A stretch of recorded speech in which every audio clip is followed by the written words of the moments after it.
Hey guys, this is the install for the Memory Foams Pro Active Ear Tips, our patented memory foam with silicone shield, the only one in the market.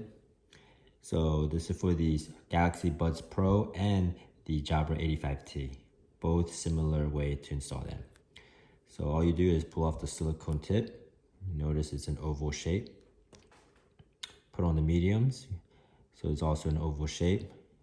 So you start with one end, hook it in, and then apply pressure while folding it over to the other side. And then it'll slip right in. There you go. Again, we'll try this on the other side. Pull off the old silicone tip. Start with one end, hook it in, fold it over, apply some pressure, and it's on. Yeah, these are going to be very durable. Our silicone shield will protect the memory foam from degrading, and these will last 10 times longer than just regular memory foam. So it will definitely last you longer, and replacements are usually around 6 to 12 months depending on usage.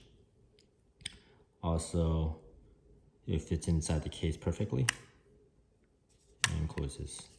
If you guys have any questions, so let us know on our support page. We appreciate it, guys. Thanks.